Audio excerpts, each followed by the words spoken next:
Bonjour et bienvenue à tous. Aujourd'hui, nous, nous sommes là pour continuer notre bootcamp, un bootcamp organisé par les GDSCICD. Et aujourd'hui, nous sommes le 11e jour, c'est-à-dire le premier jour de la troisième semaine. Durant les 2 semaines précédentes, vous avez débuté avec Python, la déclaration des variables, la manipulation des données, la définition des fonctions et consorts. Alors aujourd'hui, avant d'aborder notre sujet qui est l'orienté objet en Python, nous allons d'abord faire un récapitulatif sur, sur tout ce que nous avons déjà fait avec un exercice très simple et très compréhensible. Et c'est sur base de, de cet exercice que c'est-à-dire cet exercice-là que nous allons programmer de manière procédurale sera le même exercice nous allons que nous allons transformer en orienté objet. Bon, avant que vous ne sachiez c'est quoi l'orienté objet, commençons. Bon,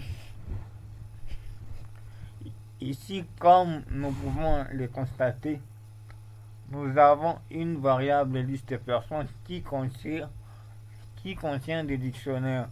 Et chaque dictionnaire a compris les noms, l'âge et la ville de provenance. Donc c'est un contexte de notre bootcamp. Les participants de notre bootcamp proviennent de quelque part. C'est ça notre contexte. C'est pour cela que, avec tout ce que nous avons déjà appris, nous prenons, on les met tous dans la liste des dictionnaires. Commençons alors. On nous dit là, ok, nous avons tous et toutes, tout ça, tous ces participants. Et nous allons partir faire notre premier travail qu'on nous demande de faire. Premièrement, on nous demande d'afficher le nombre de participants. Tandis nous allons commenter ce qui vient après le nombre de participants. Nous faisons ça pour y aller petit à petit. Pour y aller mollo, comme on le dit. Bon, d'accord, on a déjà commenté. Et on nous dit ici, bienvenue dans notre bootcamp. Bon, on va découvrir ensemble et nous sommes à combien dans notre bootcamp. Et pouf, on nous dit, bienvenue dans notre bootcamp. Nous avons 130 participants. Je pense que là, c'est tout à fait compréhensible. On a fait print. Nous avons virgule len liste de personnes. Quand on fait la liste de personnes, je pense que dans la semaine numéro 2, nous avons eu tous à manipuler les listes et nous savons c'est quoi la fonction len. Bon, à titre bon, en essayant de faciliter la compréhension des choses, la fonction len prend en paramètre une liste. Elle retourne elle nous retourne un entier. L'entier là signifie, c'est-à-dire les nombres d'éléments qui se trouvent dans la liste. Or, dans notre contexte ici, nous savons qu'un élément représente un participant. Ce qui veut dire que, bon, dans notre contexte, bon, dans notre contexte ici, si on fait l'impersonne, ce qui veut dire qu'on on cherche à savoir le nombre de participants qui se trouvent dans notre bootcamp. Je pense que ça c'est compréhensif. Bon, travail numéro 2. Pour le travail numéro 2, on nous dit qu'on cherche à savoir le nombre de participants par ville. Ah, bon. Et pour cela, on va faire une fonction. Une fonction qu'on va nommer nombre personnes ville. Prenons la fonction là parce que elle est déjà définie et faisons coller. Donc, cette fonction nombre personnes ville prend en paramètre la liste de personnes et une ville quelconque.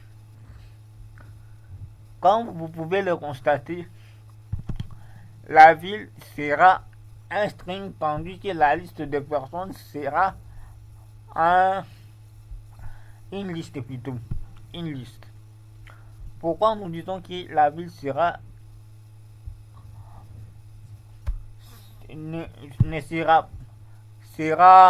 un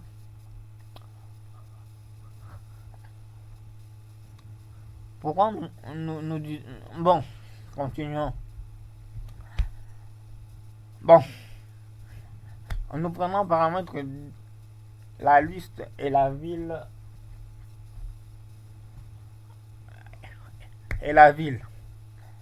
et puis nous retournons les nombres. Les nombres retournés sera un entier, un int en Python, ce qui veut dire entier seulement.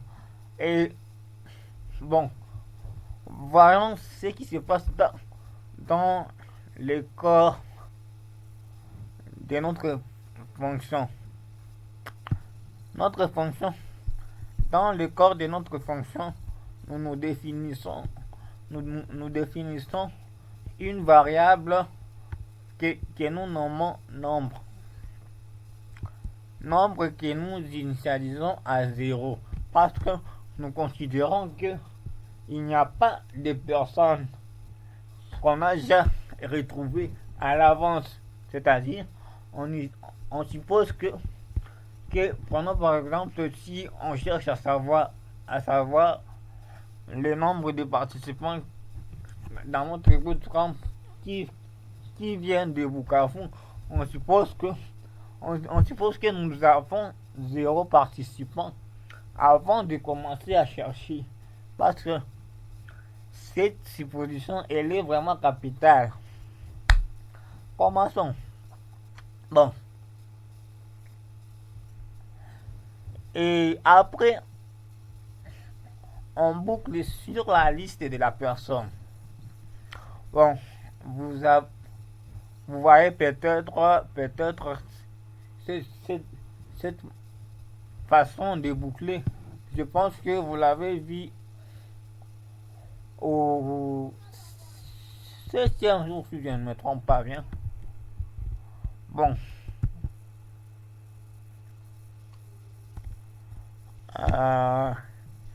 Vous avez utilisé le range len, bon, c'est aussi faisable. Bon, essayons de voir quelle autre structure quelle autre façon que vous avez utilisé pour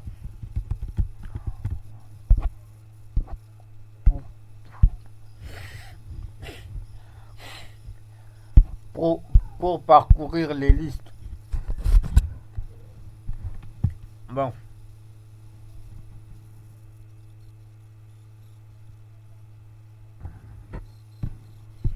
while, bon,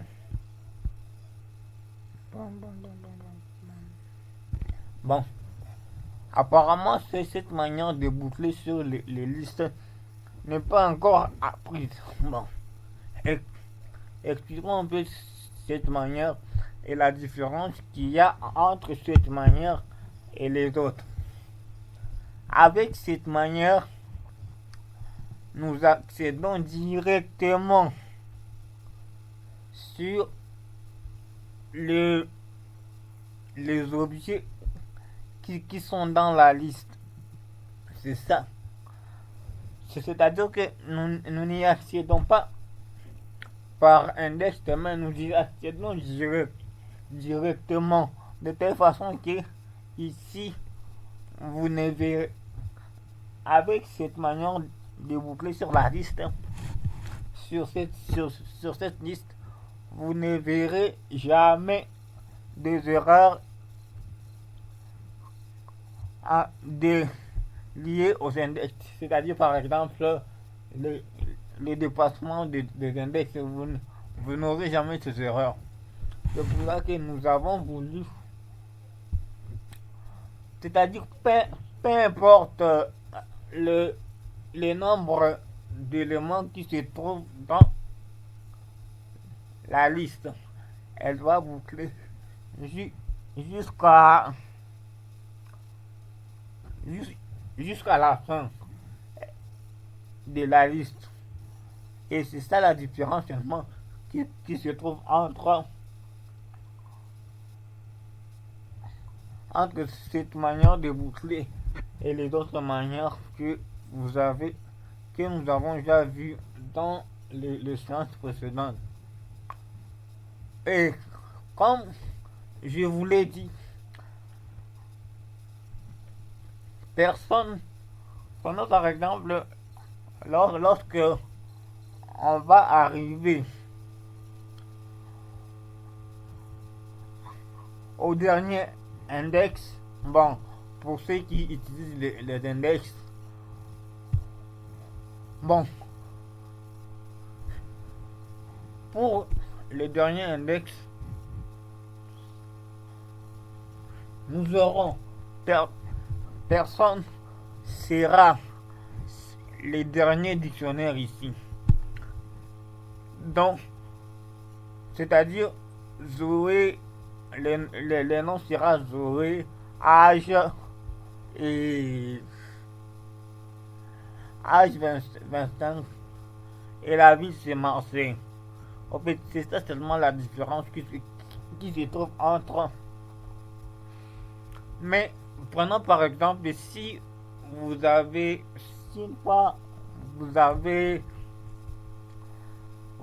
par exemple fait laine avant de mettre ici ville, vous auriez besoin de prendre, en fait,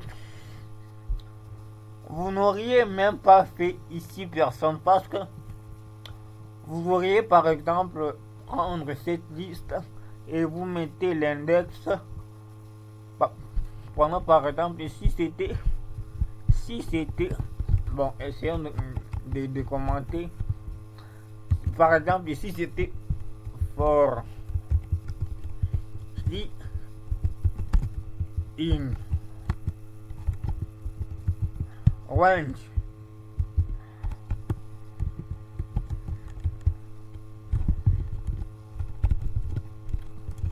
laine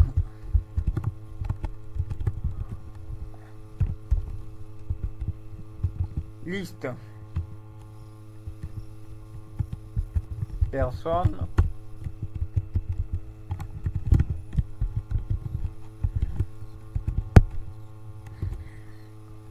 et puis pour alors accéder à cette valeur de la ville, vous auriez faire bon, vous auriez dû faire comme ça. Liste. Vous voyez? Bon, essayons de respecter le minuscule et le majuscule. Liste. Personne. Entre crochets. L'index est d'abord. Et puis, vous faites alors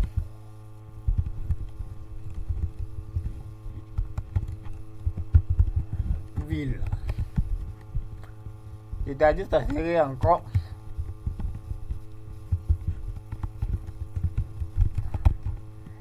il. En fait, cette syntaxe et celle-ci, c'est la même chose. C'est la même chose, pas parce que ça va faire la même chose.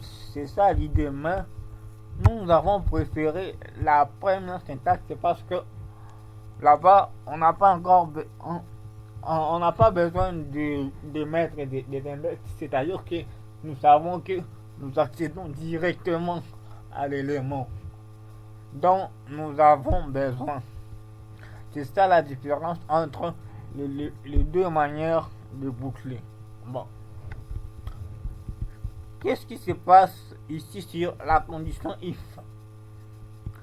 Sur la condition if, bon, nous testons. Est-ce que la valeur qui se trouve dans personne est-elle égale à la ville que nous avons pris en paramètre? Si oui, on fait nombre égale nombre plus 1.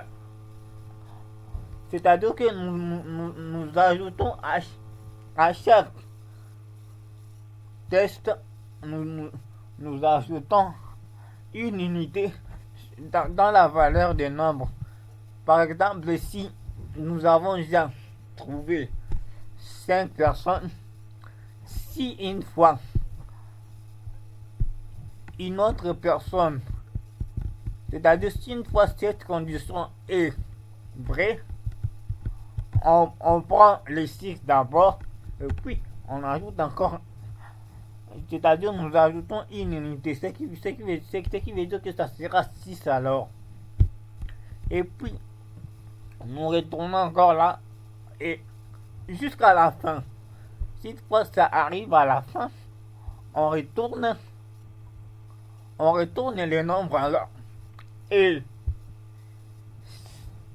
ce que nous allons comprendre par ici, c'est que si on n'a pas trouvé des personnes qui proviennent d'une ville quelconque, ça va nous retourner 0 parce que la valeur des 0, on l'a initialisé à 0. C'est ça alors l'importance d'initialiser à 0. Bon, prenons par cherchons alors dans notre liste là, cherchons combien de personnes proviennent des Paris par exemple. Nous venons ici.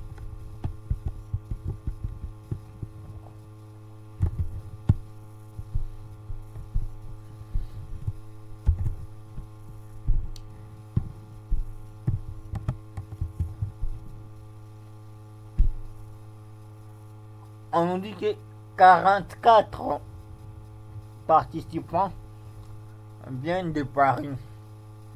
Bon, essayons par exemple une autre ville qui n'existe pas.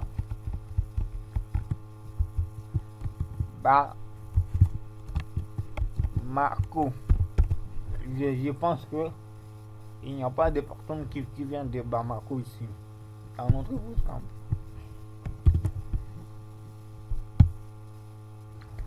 Vous voyez, sur Paris, on nous a donné 44, mais sur Bamako, on nous a donné 0.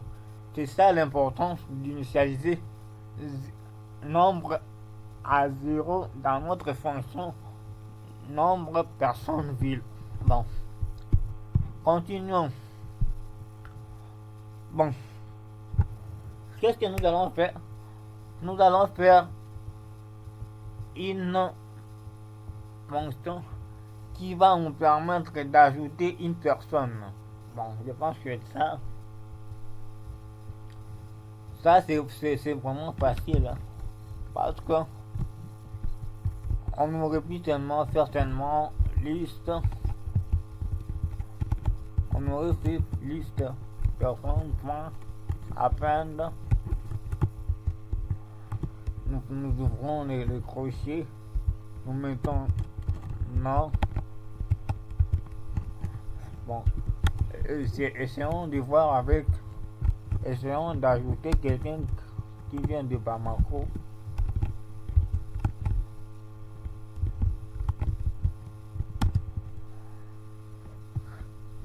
Non, on écrit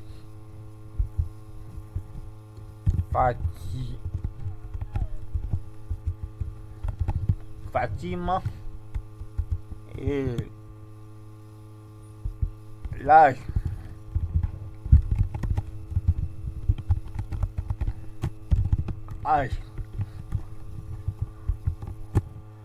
nous mettons 34 ans et la ville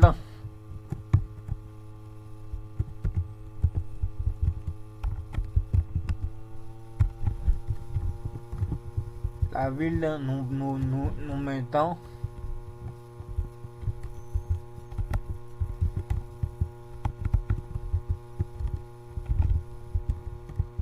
Bamako.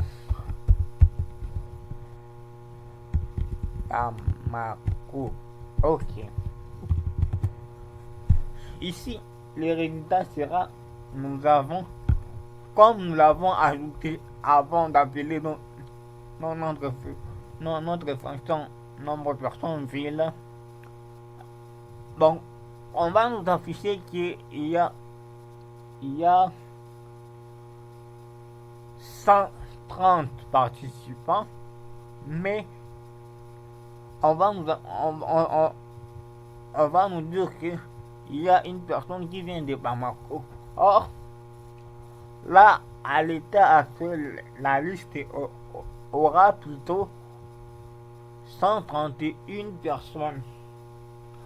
C'est ça la différence qu'il y a là-bas. Parce que il ne faut pas croire que comme nous l'avons ajouté, ça va afficher 131 personnes. Par contre, si nous venons l'afficher après avoir ajouté la personne, ça va nous afficher nous avons 131 personnes.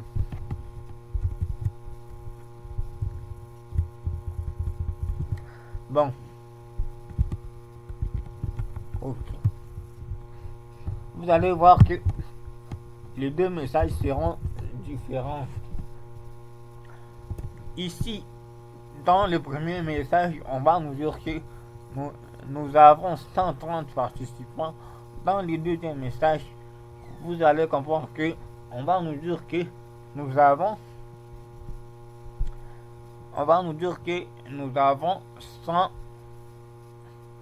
131 personnes. C'est ça au fait. Essayons d'exécuter les codes. Bon, ici on écrit de Paris, mais nous savons que c'est de Bamako. Ok. Bienvenue dans notre bootcamp. Premièrement, nous avons 130 personnes participants. En fait, dans le premier message, on nous dit que nous sommes à 131 personnes participantes dans notre bootcamp. Et après avoir ajouté Fatima de Bamako, on nous dit que nous avons 131 personnes. C'est ça l'idée au fait. Mais là, nous l'avons fait de manière terre à terre, c'est-à-dire on l'a fait avec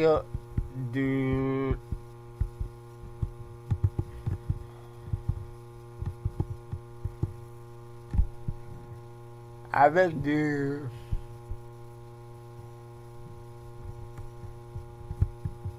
avec des méthodes primitives qui sont, qui sont attachées sur les listes.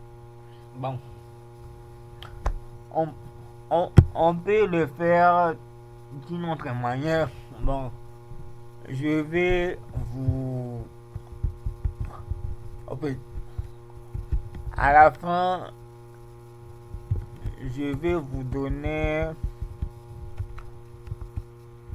tous ces codes et vous allez devoir vous exercer sur ça. En fait, c'est ça. Et prenons par exemple, bon, on a déjà ajouté une personne et bon, ça ce ne sont que des messages. Bon, bon, bon, bon, bon.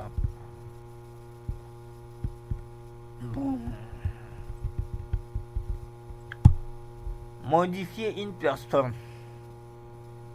Ok. Commençons là-bas. Parce que là, on commence à assimiler. C'est comme une base de données que nous commençons à assimiler avec cette méthode. On crée. Nous créons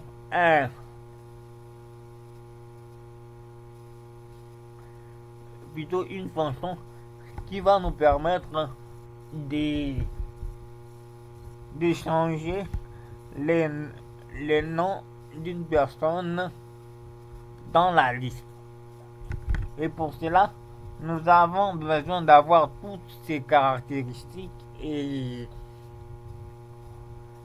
l'ancien nom. Et je pense que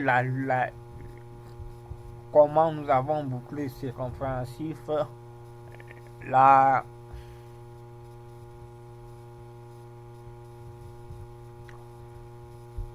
partie où nous testons l'ancien nom, c'est aussi compréhensif. Et là,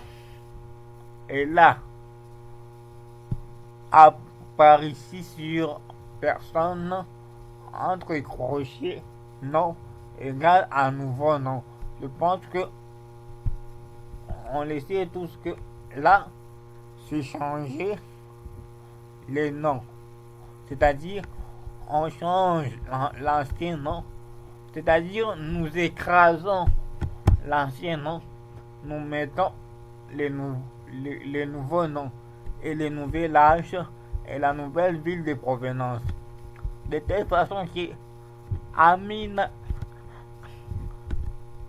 la personne qui s'est nommée Amine, on va changer son nom en Aminata.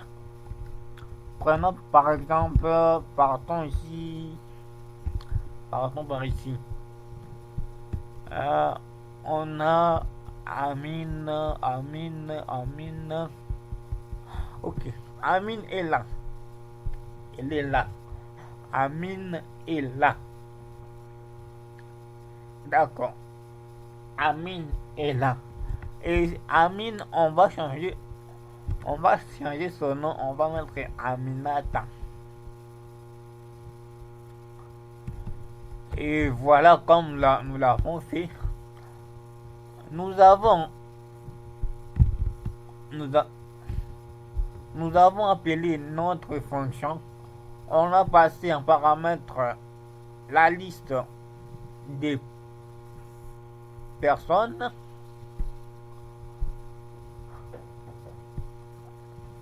On a passé en paramètre la liste des personnes. Son ancien nom qui est Amine. Son nouveau nom qui est Aminata. Son âge, son nouvel âge qui est 35 ans et sa nouvelle ville de provenance.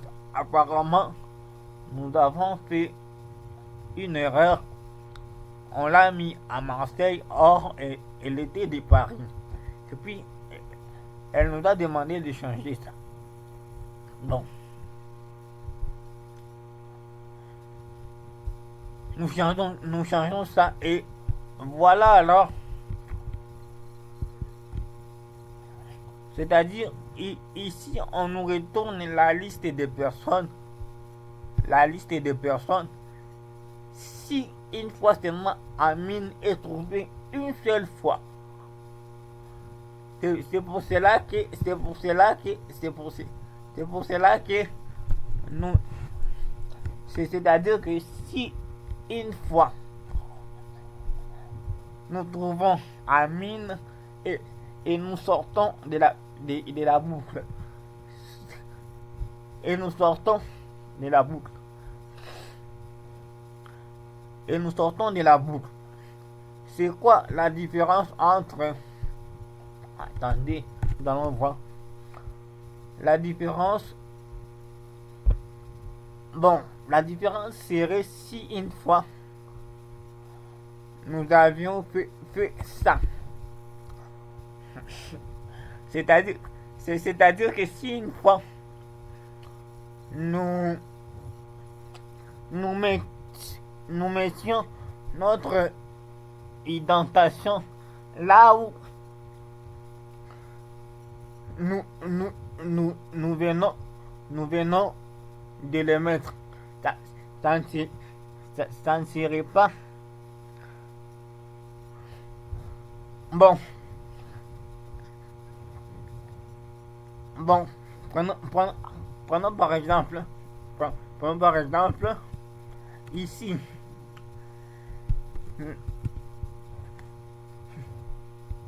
Bon,